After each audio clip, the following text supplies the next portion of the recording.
আসসালামু আলাইকুম রহমতুল্লাহ। রিভিল আমার ইউটিউব থেকে আমি নোমান। তোমরা দেখতেছো এস্টিমেটিং অ্যান্ড কস্টিং 1-এর নবম অধ্যায়। তো নবম অধ্যায়ের এটা হচ্ছে লেকচার 2। আমরা লেকচার 1-এ তোমাদের সাথে আলোচনা করছিলাম যে এই অধ্যায়ে আমরা ম্যাথ করার সময় মূলত কীভাবে ম্যাথগুলো করব এবং এখানে আমাদের মানে কোনটা ইম্পর্টেন্ট, কোন বিষয়টা ইম্পর্টেন্ট। এখানে কিন্তু অ্যান্সারটা ইম্পর্টেন্ট না, সেটা আমরা গত ক্লাসে তোমাদের সাথে আলোচনা করছি। তো যারা ভিডিওটা দেখছো তারা তো দেখছোই, আর যারা দেখোনি তারা অবশ্যই ওইটা দেখে তারপরে এই ভিডিওটা দেখবা। আচ্ছা, তাহলে আমরা এখানে দুইটা প্রশ্ন লিখছিলাম। একটা হচ্ছে 10 মিটার কিউব গাঁথনির কাজে দর বিশ্লেষণ, আর একটা হচ্ছে 10 মিটার কিউব সিমেন্ট কংক্রিট কাজে দর বিশ্লেষণ। তাহলে আমরা 1 নাম্বার থেকে শুরু করি। এখন 1 নাম্বার কি আছে? 10 মিটার কিউব গাঁথনির কাজে দর বিশ্লেষণ। 10 মিটার কিউব গাঁথনির কাজে দর বিশ্লেষণ। দর বিশ্লেষণ। তো এখানে অবশ্যই তোমাকে একটা অনুপাত দিয়ে দিবে প্রশ্নের মধ্যে যে কত অনুপাতে তুমি করবা, ঠিক আছে? তো তোমাকে বলবে 10 মিটার কিউব গাঁথনির কাজে দর বিশ্লেষণ করো, অনুপাত হচ্ছে 1:6, বা যে অনুপাত দিবে সেই অনুপাত অনুযায়ী তোমরা কাজটা করবা। তো দেখো, নর্মালি আমাদের প্রথমে এখানে কি করতে হবে? প্রথমে মালামালগুলো বের করে নেওয়া লাগবে। তো আমরা মালামাল বের করে এর আগে অনেকবার করছি, তারপরে আমরা আরেকবার একটু রিভিশন হয়ে যাবে, করে নিই। তাহলে এখানে আমাদের কাজের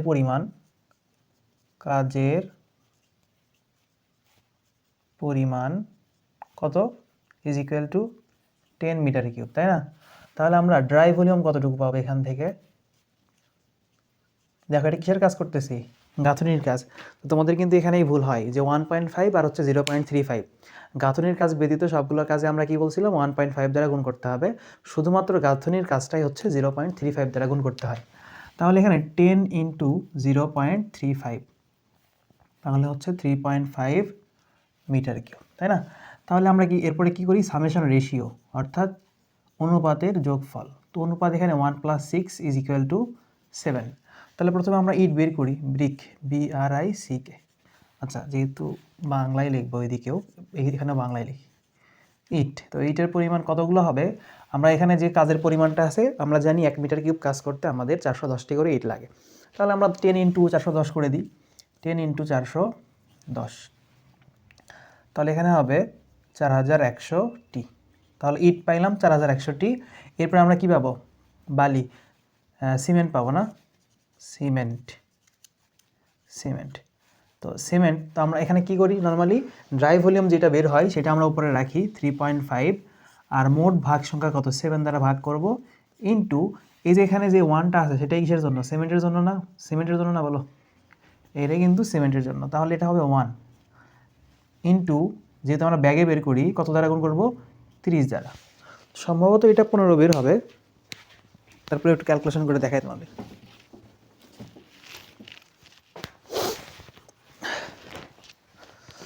three point five divided by 7 into 30, হ্যাঁ 15 ব্যাগ। তাহলে এটা 15 ব্যাগ। এরপরে সিমেন্টের পরে কী বের করবা? বালি। তাহলে বালি বের করার সময় 3.5 ডিভাইডেড বাই 7 ইন্টু, বালি কয় ভাগ আছে এখানে? 6 ভাগ, এই যে 6 ভাগ। তাহলে 6 দ্বারা গুণ করে দাও, তাহলে কত হবে? 3.5 divide by 7 into 6, 3 metre cube. তো এই যে এগুলো বের করা শেষ, এখন আমরা কি করতে হবে? দর বিশ্লেষণটা করতে হবে। যে জিনিসগুলো হেডলাইন আছে সেগুলো করে আমি পুরো ম্যাথটাই করে দেবো। দেখো, বিবরণ। প্রথম ছকটা কিসের থাকে? বিবরণে থাকে। তারপরেরটা থাকে কিসের? পরিমাণ। পরিমাণ। এরপরে থাকবে কি? দর। এবং তারপরে কি থাকে? মোট নাকি মূল্য। এটার দরটাও টাকাতে থাকবে, আর এই পাশে হচ্ছে আমাদের মূল্য যেটা, এটাও থাকবে টাকাতে। মূল্যটাও দেখিয়ে থাকবে, টাকাতে থাকবে। বুঝছো? তাহলে এর বিবরণের ঘরটা আলাদা, শক্ত আগানি হয়ে গেল। আচ্ছা, যাই হোক, বিবরণের ঘর থাকবে এখানে, দরের জন্য ঘর থাকবে আলাদা, এবং মূল্য যেটা এটার জন্য আলাদা ঘর আমাদের এখানে রাখতে হবে। তাহলে দেখো আমরা এখানে কি কি করব। প্রথম অবস্থাতে আমাদের কয়টা ধাপ আছে? 7টা ধাপ ছিল না? তোমাদেরকে গত ভিডিওতে দেখছো। তার মধ্যে প্রথমটা কি ছিল? মালামাল ছিল, তাই না? তাহলে মালামাল সামগ্রী, প্রথমত আমাদের মালামাল সামগ্রী বের করতে হবে। তাহলে এটা হচ্ছে ক নাম্বার, তো কতে আমাদের যেটা থাকে সেটা হচ্ছে মাল সামগ্রী। তাহলে এখানে আমরা লিখব মাল সামগ্রী। তো মাল সামগ্রীর মধ্যে আমরা কি কি মাল এখানে পাইছি দেখো, একটা ইট, 1 নাম্বার ইট, 2 নাম্বার সিমেন্ট, 3 নাম্বার হলো বালি। তাহলে ইট সিমেন্ট বালির আমাদের পরিমাণ এবং টাকা লিখে দিলেই হয়ে যাচ্ছে। তাহলে 1 নাম্বারে কি লাগতেছে আমাদের এখানে ইট লাগতেছে, 2 নাম্বারে লাগতেছে কি সিমেন্ট, এরপরে 3 নাম্বারে আমাদের কি লাগবে বালি। তো ইটের সংখ্যা কতগুলো দেখো, 4100টি। ইটের সংখ্যা এখানে লেখো 4100। এরপরে আমাদের এখানে কয় ব্যাগ সিমেন্ট আছে, 12 ব্যাগ, এটা 4100, এখানে টি লিখি সব থেকে ভালো হয়। আচ্ছা, সিমেন্ট আছে কত ব্যাগ, 15 ব্যাগ, তাহলে এখানে আমরা লিখব 15 ব্যাগ। এরপর বালিটা আছে কিন্তু মিটারে কিউবে, 3 মিটার কিউব, তাহলে বালি এখানে হবে 3 মিটার কিউব, ব্যাস। এখন দর, তাহলে আমরা তোমাদের কি বলছিলাম বলো, আমরা তোমাদেরকে বলছিলাম যে আমাদের যেই ইট হবে, ইটের সংখ্যা, ইটের টাকা ধরছিলাম আমরা 1200 টাকা, তাই না? 1000-এর দাম কত ধরছিলাম, 1200 টাকা। তাহলে আমরা দরটা লিখবো এখানে যে প্রতি 12,000 টাকা, 12,000 টাকা প্রতি হাজারে, তাই না? 1000 ইটের দাম কত টাকা, 12,000 টাকা। তাহলে এখানে আমাদের যেটা করতে হবে, এই যে এখানে আমাদের আছে কত 4100, তাই না? তো এখানে তো 4100 টি আছে, তো 4100কে যদি তুমি 1000 দ্বারা ভাগ করো, 4100 ভাগ 1000, তাহলে কত আসলো 4.1। কেন করলাম, কারণ আমাদের এখানে সংখ্যা যেটা আছে এই সংখ্যাকে যেহেতু আমরা জানি প্রতি হাজারের দাম হচ্ছে 12,000 টাকা, তাহলে আমাদের এই সংখ্যাকে কেউ কিসে কনভার্ট করতে হবে, হাজারে কনভার্ট করতে হবে। তো হাজারে কনভার্ট করতে গেলে আমাদের কী করতে হবে, 41,000কে 1000 দ্বারা ভাগ করবা, তাহলে 4.1 আসলো। তো এই 4.1কে তোমরা এখন এখানে 12,000 দ্বারা আবার কী করবা, গুণ করবা, বুঝছো? তাহলে 12,000 দ্বারা যদি আমি 4.1কে গুণ করি 12,000, তাহলে আসে 49,200 টাকা, 49,200 টাকা। আচ্ছা, এখন যারা আগের ভিডিও দেখোনি তারা অবশ্যই প্রশ্ন করবা যে হচ্ছে বইয়ের মধ্যে তো এই দাম দেওয়া নাই, তো এই দাম কেন দেওয়া নাই বা এই দাম কেন নিচ্ছি আমরা, সেটা কিন্তু গত ভিডিওতে আমরা এক্সপ্লেন করছি। তো এই জন্য এখানে ওই প্রশ্ন না করে ওই ভিডিওটা তোমরা আগে দেখে আসো, তাহলে এটা ক্লিয়ার হয়ে যাবে, বোঝা গেছে? আচ্ছা, এরপরে সিমেন্ট, আমরা সিমেন্টের দর কত ধরছিলাম, 550 টাকা। বর্তমান বাজার মূল্য অনুযায়ী সিমেন্টের দর হবে 550 টাকা, তাই তো? 550 টাকা কি ব্যাগ, এক ব্যাগের দাম 550 টাকা। তাহলে 550কে যদি তুমি 15 দ্বারা গুণ করো, তাহলে কত হবে, 15 × 550, 8,250 টাকা। এটা হবে 8,250 টাকা। আচ্ছা, এরপরে কি বালি 3 মিটার কিউব, আমরা কি ধরছিলাম 1 মিটার কিউব বালির দাম কত ধরছিলাম, 900 টাকা, তাই না? 1 মিটার কিউব বালির দাম ধরছিলাম হচ্ছে 900 টাকা। তাহলে এখানে আমরা দিব হচ্ছে 900 টাকা পার মিটার কিউব। তাহলে এই 3কে যদি 9 দ্বারা গুণ করি, 3 নং কত হয়, 2700 টাকা, 2700 টাকা। আচ্ছা, এই চিহ্ন না দেওয়াই ভালো। আচ্ছা, 2700 টাকা। তাহলে আমাদের মাল সামগ্রী কিন্তু শেষ, ইট সিমেন্ট বালি এগুলো শেষ। তাহলে মাল সামগ্রীর পরে সেকেন্ডলি আমাদের কি আসে, এখানে আমাদের এখানে আসে হচ্ছে খ নাম্বারে আসবে শ্রম। কি আসবে, শ্রম। তো শ্রমে আমরা কি কি দেখছিলাম, 1 নাম্বারে হচ্ছে হেড মিস্ত্রি, তাই না? 2 নাম্বারে কি দেখছিলাম, রাজমিস্ত্রি।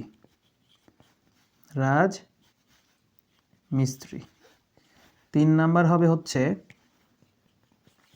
দক্ষ যোগাল, এবং 4 নাম্বার হবে শুধু যোগাল। এরপর 5 নাম্বার কি হবে, হেড মিস্ত্রি, রাজমিস্ত্রি, দক্ষ যোগাল, এবং 5 নাম্বারে হবে হচ্ছে যোগাল কিউরিংয়ের জন্য যোগাল, তাই না? কিউরিং যোগাল। আচ্ছা, হেড মিস্ত্রি আমরা এখানে কয়জন ধরছিলাম, 1 জন। রাজমিস্ত্রি আমরা কয়জন জানি লাগবে, রাজমিস্ত্রি কয়জন লেখা হয়েছিল, রাজমিস্ত্রি লেখা হয়েছিল হচ্ছে তোমার 8 জন, রাজমিস্ত্রি লেখা হয়েছিল 8 জন। এরপর দক্ষ যোগাল ধরা হয়েছিল 7 জন, শুধু যোগাল ধরা হয়েছিল 7 জন, এবং কিউরিং যোগাল ধরা হয়েছিল 1 জন। কয়দিনের জন্য, 7 দিনের জন্য কিন্তু কিউরিং যোগাল, ঠিক আছে। তাহলে হেড মিস্ত্রিকে আমরা কত টাকা দিব? 800 টাকা, 800 টাকা। তারপর রাজমিস্ত্রিকে দিব হচ্ছে 700 টাকা, দক্ষ যোগালকে দিব হচ্ছে 500 টাকা, এবং শুধু যোগাল যারা তাদেরকে দিব হচ্ছে যোগাল, আচ্ছা শুধু যোগালকে দেওয়া হয়েছিল কত? 400 টাকা। এবং কিউরিংয়ের জন্য যে যোগাল তাকেও দেওয়া হবে কত? 400 টাকা, ঠিক আছে। তাহলে এখন আমাদের এই যে এই সংখ্যা দ্বারা শুধু এটাকে গুণ করে ওখানে লিখতে হবে, সবগুলো সংখ্যাকে গুণ দিয়ে ওখানে লিখতে হবে। তাহলে এখানে প্রথমে 800কে যদি 1 দ্বারা গুণ করা হয় তাহলে কত হবে? 800ই হবে। তাহলে তারপরে আর 700 গুণন 8, 27টা 56, 5600। এরপরে 5 7টা 3500, 3500 টাকা। এরপরে 4 7টা 2800 টাকা, 2800 টাকা। এরপরে 4 একে 400 টাকা, বুঝছো? তাহলে এগুলো কি গেল আমাদের? মালামাল সামগ্রী এবং শ্রম। এবার আমাদের কি আছে? মালামাল সামগ্রী এবং শ্রমের পরে আমাদের যেটা আছে সেটা হলো গ নাম্বারে, এটা হচ্ছে লামসাম দুইটা হিসাব ধরতে হয়। কি কি? বিবিধ টুলস এবং স্ক্যাফোল্ডিং। তো এগুলো কত করে ধরতে বলছিলাম? বিবিধ টুলস 200 টাকা, বিবিধ টুলস। এখানে ফাঁকা ঘর থাকবে, আর এই দরের জায়গায় কি লিখবো আমরা? লামসাম, লামসাম কত টাকা? 200 টাকা। ঘ নাম্বার হচ্ছে স্ক্যাফোল্ডিং। স্ক্যাফোল্ডিং মানে কি? ঠিক আছে, স্ক্যাফোল্ডিং। তো স্ক্যাফোল্ডিংয়ের কত? স্ক্যাফোল্ডিংয়ে আমরা কি ধরি? লামসাম ধরি, এবং এটাও ধরি কত টাকা? 200 টাকা। বোঝা গেছে? তাহলে আমাদের এখানে মালামাল সামগ্রী গেল, শ্রম গেল, বিবিধ টুলস গেল, স্ক্যাফোল্ডিং গেল। তো এগুলো হচ্ছে আমাদের মোট কি খরচ? কনস্ট্রাকশন খরচ। এগুলো হচ্ছে আমাদের মোট খরচ বলা চলে এটাকে। তাহলে এটা মোট খরচ, মোট খরচ। তাহলে মোট খরচ আমরা এখানে কত পাবো? যোগ করে দেখি। 49,200, 49,200 plus 8,250 plus 2700 plus 800 plus 5600 plus 3500 plus 2800 plus 4,400 plus 200 plus 200, এটা আসছে 73,650, 73,650। বুঝছো? বই কিন্তু এত নাই, বইয়ে মনে হয় আরেকটু কম আছে, তাই না? 60-60-এর উপরে কিছু একটা আছে। কিন্তু আমরা যখন বর্তমান বাজারের দিকে চিন্তা করব তখন কিন্তু দাম আমাদের কী হবে? বেশি হবে। এই জন্য কিন্তু আমরা গত ভিডিওতে এই জিনিসগুলো ক্লিয়ার করছিলাম। এখন আমাদের আর কী কী বাকি থাকলো? 3টা জিনিস বাকি আছে এখনও। সেটা হচ্ছে, 1 নম্বরে হচ্ছে আমাদের এখানে কী করতে হবে? শুল্ক দিতে হবে। 2 নম্বর না, প্রথমে দিতে হবে ঠিকাদার মুনাফা, এরপরে ভ্যাট এবং ওভারহেড খরচ। তাহলে 3টা জিনিস, তাই না? আচ্ছা, যেহেতু এখানে জায়গা নাই আমরা এই পাশে লিখবো। দেখো,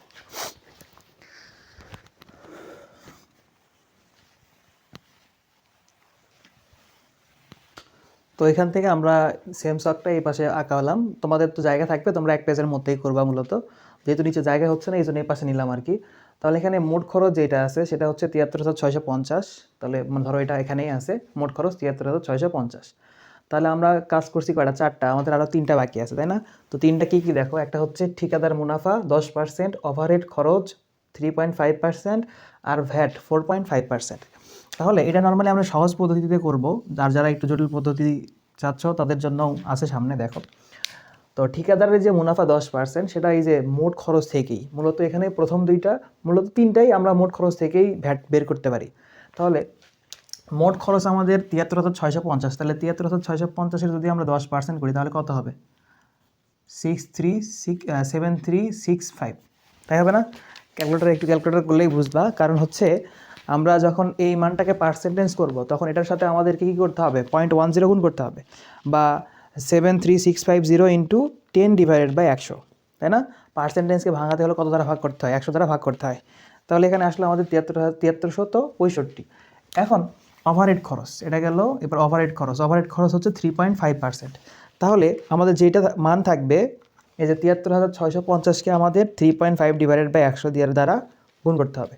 তাহলে এখানে মান আসলে হচ্ছে 3577.75, বা এখানে 78 আমরা লিখতে পারি, ঠিক আছে? এরপরে ভ্যাট। তো নর্মালি এটা দুইভাবে করা যায়। বলতে টেকনিক্যাল বই যেটা আছে এস্টিমেটের জন্য, কিন্তু বাংলাদেশের সবথেকে বহুল ব্যবহৃত বই হচ্ছে টেকনিক্যাল বা পাবলিকেশনের বই। কিন্তু আমরা সচরাচর এখন ব্যবহার হয় হচ্ছে হক পাবলিকেশনের বই। তো টেকনিক্যালের বইয়ে তোমার এখানে এই যে মোট খরচ যেটা আছে সেটারই 4.5% এখানে যোগ করে দিছে, কিন্তু হকের বই আবার অন্য নিয়মে করা আছে।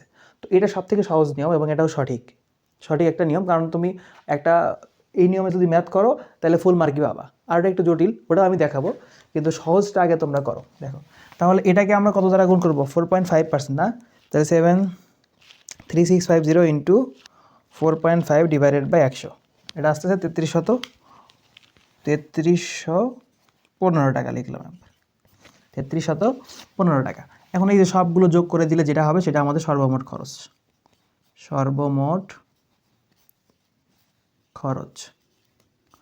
তাহলে সর্বমোট খরচ আমাদের কত হবে এখানে? 73,650 প্লাস 7365 প্লাস 2578 প্লাস 3315, এটা আসতেছে 86,908 টাকা। 86,908 টাকা, এবং এটা অ্যান্সার। এটা কি দিবা? অ্যান্সার দিয়ে দিবা, তাইলেই হবে। এখন এটা গেল কি একটা নিয়ম, এই নিয়মে করলে ম্যাথ সঠিক এবং ফুল মার্ক পাওয়া। এখন হকের বইয়ের যে নিয়মটা আছে সেটা হলো যারা সহজভাবে করে দিতে চাচ্ছ তারা এইটুকু স্কিপ করো, একটু 1 মিনিট তোমরা 1 মিনিট স্কিপ করে সামনে যেই আমাদের ম্যাথটা আছে 10 মিনিটের কিউব 7 কমপ্লিট ওটা দেখা শুরু করো। আর যারা একটু কৌতূহলী তারা এটা দেখো। তো এই ক্ষেত্রে তোমাকে কী করতে হবে? প্রথমে এই যে দুটো পার্সেন্টেজ বের করবা, সেটা বের করার পরে আবার এখানে একটা মোট বের করতে হবে। মোট যদি বের করি কত হয় দেখি? 73,650 প্লাস 7365 প্লাস 2578, তাহলে এটা আসতেছে হচ্ছে 83,593। ঠিক আছে? তো সেই ক্ষেত্রে কিন্তু তোমার এই পার্সেন্টেজটা আর থাকবে না, তখন এই সর্বমোট খরচের পরিমাণটা একটু চেঞ্জ হয়ে যাবে। মান একটু কম বেশি হলেও ম্যাথ কিন্তু দুইটাই ঠিক, তোমাদের যেটা ইচ্ছে সেটা অ্যান্সার করবা। বোঝা গেছে? তাহলে দেখো আমাদের এখানে ভ্যাট আছে কত পার্সেন্ট? 4.5%। তো এই যে 4.5% ভ্যাট আমাদের মোট পরিমাণ তাইলে কত? 100% থেকে ভ্যাটের 4.5% আমরা বাদ যদি দেই তাহলে থাকবে কত? 95.5%, তাই থাকবে না? তো এই যে 95.5% এটা এই যে 83,593 এটা দ্বারা ভাগ করতে হবে, অর্থাৎ 83,593 ডিভাইডেড বাই ওই ভগ্নাংশকে যদি পার্সেন্টেজকে যদি ভাঙায় নিয়ে আসো তাহলে কত হবে? 0.955। এইটা দ্বারা ভাগ করার পরে যে মানটা আসবে সেটা এখানে বসাতে হবে। 683,593 ডিভাইডেড বাই 0.955, এটা আসতেছে হচ্ছে 87,532 টাকা। 87,532 টাকা। তাহলে এই যে এইটা থেকে এখন তুমি যদি এটা বাদ দেওয়ার পরে যে মানটা আসবে সেটা তোমাকে এখানে লিখতে হবে, অথবা তুমি চাইলে এটার সাথে এই যে 4.5% গুণ করেও লিখতে পারো। সহজ হিসাব হচ্ছে এই যে সর্বমোট থেকে মোট বাদ দিলে যেই মানটা আসবে সেটাই হচ্ছে ভ্যাটের পরিমাণ।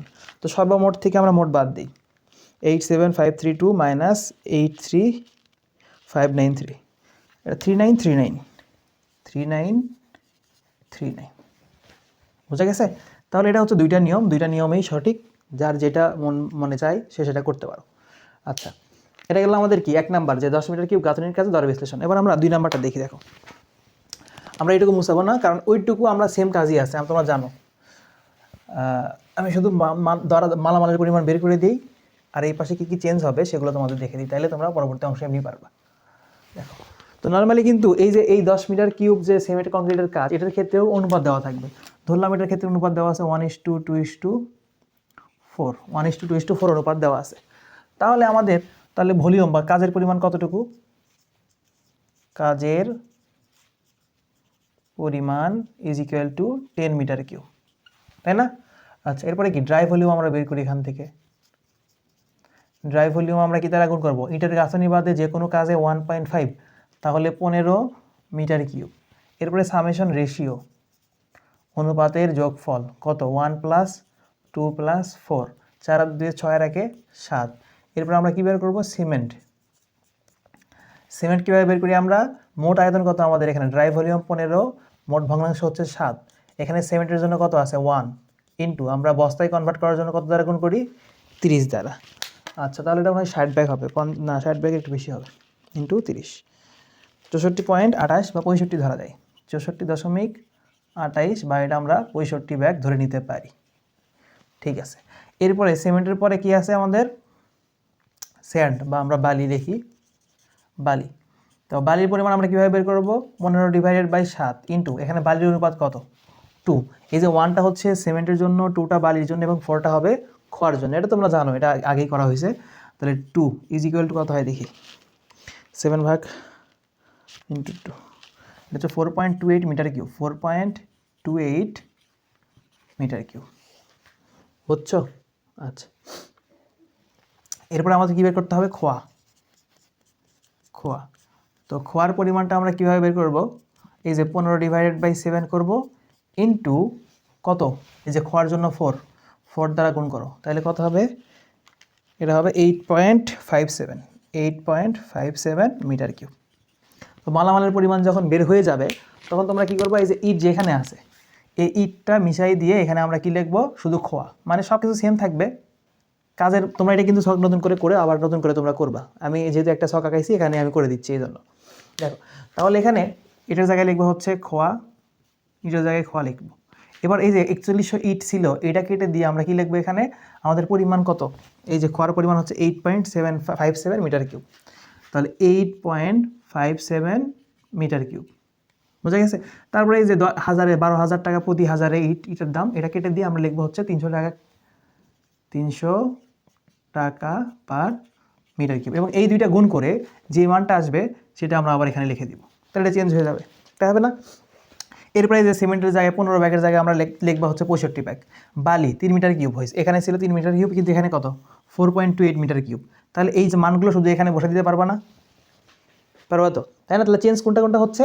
এই যে খোয়ার জায়গায় আমাদের খোয়ার পরিমাণটা আসলো, সিমেন্টের ব্যাগের পরিমাণ চেঞ্জ হচ্ছে, বালির পরিমাণ চেঞ্জ হচ্ছে, এখানে হেড মিস্ত্রি পরিমাণ যা ছিল তাই থাকবে। শুধুমাত্র এখানে রাজমিস্ত্রি পরিমাণ যে 8 জন আছে এটা হয়ে যাবে 10 জন। যেটা 8 জন আছে এটা হয়ে যাবে কতজন? 10 জন, বুঝছো? বাদ বাকি যে এই টাকা পয়সা হিসাবগুলো সব কিছু সেম থাকবে, বোঝা গেছে? এরপরে বাকিটুকু তোমরা তো পারবাই। ওই যে কী আছে? ওভারহেড খরচ, ঠিকাদার, মুনাফা, আরেকটা হচ্ছে ভ্যাট। এটা যোগ করে যে এই পাশে আমরা যেভাবে করলাম ওইভাবে তোমরা এটা করবা। এটা তোমাদের কাজ থাকলো, ঠিক আছে? তো তোমাদের এস্টিমেট কিন্তু আমরা শেষ করে ফেললাম। এস্টিমেটে তোমাদের প্রথম অধ্যায় থেকে নিয়ে নবম অধ্যায় পর্যন্ত আমরা সবগুলো ভিডিও তোমাদের জন্য দিয়ে দিয়েছিলাম। তোমরা ক্লাস করে অবশ্যই আশা করি উপকৃত হইছো। তো তোমাদের সেমিস্টারটা শেষ করে ফেললাম আমরা, এবং তোমাদের সাথে দেখা হবে পঞ্চম পর্বের প্রিমিয়াম ব্যাচে। তো পঞ্চম পর্বের প্রিমিয়াম ব্যাচে এখনও যারা এনরোল করনি তারা দ্রুত এনরোল করে ফেলো, আর যারা করছো তাদেরকে তো অভিনন্দন। দেখা হবে তোমাদের সাথে পঞ্চম পর্বের ক্লাসে। সে পর্যন্ত ভালো থাকো, সুস্থ থাকো। আল্লাহ হাফেজ। আসসালামু আলাইকুম ওয়া রাহমাতুল্লাহ।